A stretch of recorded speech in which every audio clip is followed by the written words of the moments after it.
क्या आखिरकार तीसरे विश्व युद्ध की शुरुआत हो रही है? और आखिरकार भारत ने भी क्यों एडवाइजरी जारी कर दी है? अमेरिका ने भी एडवाइजरी जारी कर दी है तो हो गया है इजराइल के ऊपर बड़ा हमला। क्या तीसरा विश्व युद्ध शुरू हो चुका है? जानेंगे क्या कुछ चल रहा है जियोपॉलिटिक्स में, जानने को मिलेगा बहुत कुछ। आइए जानते हैं इन खबरों को विस्तार से। एक चीज की उम्मीद तो थी ही कि यहाँ ईरान कहीं न कहीं हमले को अंजाम देगा, इसलिए क्योंकि ईरान के नाक पर बात बनाई थी और अयतुल्ला खमानी ने ये कहा था कि हम इसका बदला जरूर लेंगे। अब इसी क्रम में ये एक ऐसा सीन बन गया है जहां पर लगता है कि कहीं तीसरे विश्व युद्ध की शुरुआत न हो जाए।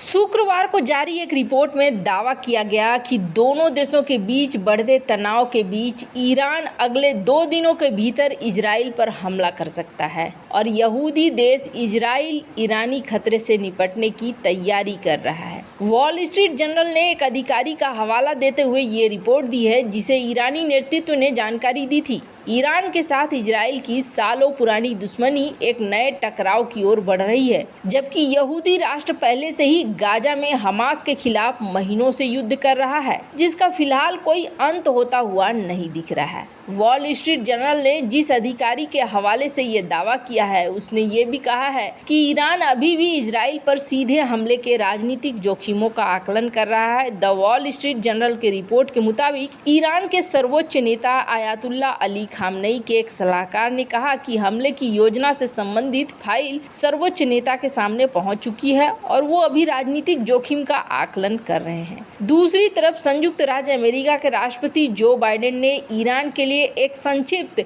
लेकिन कड़ी चेतावनी जारी की है। बाइडेन ने सिर्फ एक शब्द कहा है, डोंट। अल जजीरा की रिपोर्ट के मुताबिक एक्सपर्ट का कहना है कि बहुत उम्मीद है कि ईरान हमला करेगा, जिससे क्षेत्रीय युद्ध की आशंका बढ़ जाएगी। लेकिन मिडिल ईस्ट में अमेरिका भी फंसा हुआ नजर आ रहा है। गाजा युद्ध के 6 महीने से ज्यादा चलना भी अमेरिका के लिए परेशानी भरा सबब है। अमेरिका 2 परस्पर पर विरोधी प्राथमिकताओं में फंसा हुआ है। हालांकि वो गाजा युद्ध में इजराइल के लिए बिना शर्त समर्थन की पेशकश कर चुका है। हालांकि थिंक टैंक क्विंसी इंस्टीट्यूट के कार्यकारी उपाध्यक्ष टीट्रा पारसी ने कहा है कि बाइडेन एक ऐसे फॉर्मूले पर काम कर रहे हैं जो अब तक बिल्कुल विनाशकारी रहा है। पारसी ने कहा कि बाइडेन को 1 अप्रैल को ईरानी दूतावास पर हमला करने और अंतर्राष्ट्रीय कानून का उल्लंघन करने और क्षेत्र में अमेरिकी सैनिकों को खतरे में डालने के लिए इजराइल को फटकार लगानी चाहिए थी। लेकिन बाइडेन प्रशासन ने ईरान के लिए खुला समर्थन जारी कर दिया। अमेरिका ने सीरिया में ईरानी दूतावास पर हमला करने के लिए इजराइल की आलोचना नहीं की, जिससे इस्लामिक रिवोल्यूशनरी गार्ड कॉर्प्स के 7 सदस्य मारे गए। हालांकि व्हाइट हाउस ने फौरन इस हमले से दूरी बना ली और बयान जारी करते हुए कहा था कि अमेरिका इसमें शामिल नहीं है। रिपोर्ट्स के मुताबिक अमेरिकन डिप्लोमेट्स लगातार दुनिया भर के नेताओं से बात कर रहे हैं, जिसमें ईरान से संयम बरतने के लिए कहा जा रहा है। लेकिन तनाव कम करने का आह्वान करने के बाद भी अमेरिकी अधिकारियों ने इजराइल को आयरन क्लाड देने की पुष्टि की है, जिससे वॉशिंगटन और तेहरान के बीच सीधे टकराव की आशंका बढ़ गई है। राष्ट्रपति बाइडेन ने शुक्रवार को कहा है कि हम इजराइल की रक्षा के लिए समर्पित हैं और हम इजराइल का समर्थन करेंगे। हम इजराइल की रक्षा में मदद करेंगे और ईरान कामयाब नहीं होगा। बाइडेन के साथ साथ पेंटागन, अमेरिकी विदेश विभाग ने भी कुछ ऐसे ही बयान दिए हैं, जिससे ये जाहिर है कि फिलहाल हथियारों की मदद इजराइल को तुरंत शुरू हो जाएगी। हालांकि गाजा की लड़ाई में हथियार मिल रहे थे, लेकिन अब उनकी मात्रा बढ़ जाएगी। इसके अलावा जिन पश्चिमी देशों ने हथियारों की सप्लाई रोक दी थी, वो फिर से इजराइल के साथ हो जाएंगे। दूसरी तरफ ईरान बार बार इजराइल के खिलाफ एक्शन लेने की बात कर रहा है, लेकिन अभी तक उसने हमला करने की हिम्मत नहीं की है। ईरान जानता है कि युद्ध शुरू होने के बाद इजराइल क्या क्या कर सकता है। उसकी सबसे बड़ी चिंता अपने परमाणु संयंत्र को बचाने की होगी। एक्सपर्ट इस बात पर सहमत हैं कि युद्ध की स्थिति में इजराइल ईरान के परमाणु ठिकानों को निशाना बनाएगा, जिससे ईरान का न्यूक्लियर प्रोग्राम ध्वस्त हो जाएगा। खैर, यहाँ पर एक चीज देखने को मिल रही है कि ईरान ने अभी तक सीधा हमला तो नहीं किया है, लेकिन उसके संगठन ने हमला कर दिया है। इजराइल में एक बड़ा हमला हुआ है। देश के उत्तरी इलाके गैलीली के ऊपर एक साथ 40 से अधिक रॉकेट दागे गए हैं और इसे हिजबुल्लाह ने दागने की जिम्मेदारी ली है। लेबनान में ईरान के प्रॉक्सी हिजबुल्लाह ने एक बयान में कहा कि उसने उत्तरी इजराइल में इजरायली सेना के तोपों को निशाना बनाते हुए दर्जनों रॉकेट दागे हैं। इजरायली डिफेंस फोर्स ने रॉकेट हमलों की पुष्टि करते हुए कहा कि इसमें कोई घायल नहीं हुआ है। आईडीएफ के वार रूम में हमले का वीडियो भी जारी किया गया है। आईडीएफ ने कहा कि लेबनान इलाके के उत्तरी इजराइल में करीब 40 रॉकेट दागे गए, जिनमें से कुछ को आयरन डोम एयर डिफेंस प्रणाली लिए ध्वस्त कर दिया, जबकि कुछ ने खुले इलाकों को प्रभावित किया या फिर लेबनान के अंदर गिरे। घटना के दौरान सायरन बजते रहे। इसके पहले आईडीएफ ने कहा था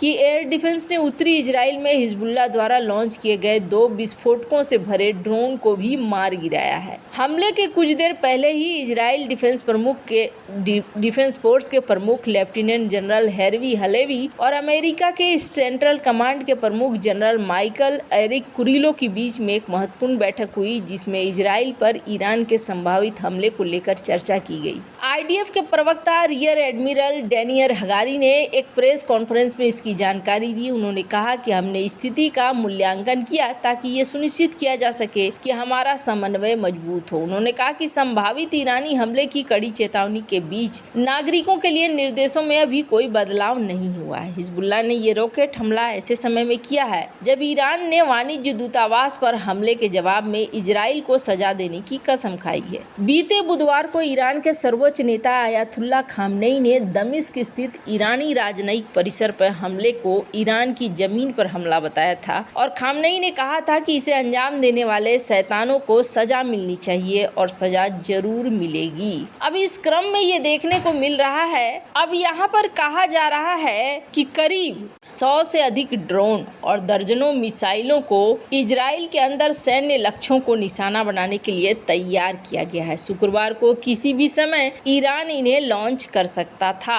अधिकारियों ने कहा कि इतने बड़े हमले से बचाव तो बहुत मुश्किल होगा। हालांकि उन्होंने संभावना जताई कि जवाबी हमले और जंग को अधिक फैलने की डर से ईरान छोटे का हमला विकल्प चुन सकता है, लेकिन जो भी होगा वो बहुत जल्द होने वाला है। तेहरान ने अभी तक सार्वजनिक रूप से नहीं बताया है कि वो इजराइल के खिलाफ कब और कैसे जवाबी हमला करेगा, इसलिए ये साफ नहीं है कि खतरा कितना बड़ा है। ईरान के सर्वोच्च नेता अयातुल्ला खामनेई ने बुधवार को कहा कि इजराइल को सजा मिलनी चाहिए और जरूर मिलेगी। इसी बीच बड़ी आशंका है कि अगर ईरान का इजराइल पर सीधा हमला होता है तो गाजा में चल रही जंग मध्य पूर्व के इलाके में फैल जाएगी। भारत ने क्षेत्र में तनाव को देखते हुए नागरिकों को ईरान या इजराइल की यात्रा नहीं करने की सलाह दी है। शुक्रवार 12 अप्रैल को जारी एडवाइजरी में कहा गया कि क्षेत्र में मौजूदा स्थिति को देखते हुए सभी भारतीयों को सलाह दी जाती है कि अगली सूचना तक ईरान या इजराइल की यात्रा न करें। इसमें आगे ये भी कहा गया कि वे सभी जो वर्तमान में ईरान और इजराइल में रह रहे हैं उनसे अनुरोध है कि वे वहां भारतीय दूतावासों से संपर्क करें, अपना पंजीकरण कराएं। उनसे ये भी अनुरोध किया जाता है कि वो अपनी सुरक्षा के बारे में अत्यधिक सावधानी बरतें, अपनी गतिविधियों को न्यूनतम तक सीमित रखें।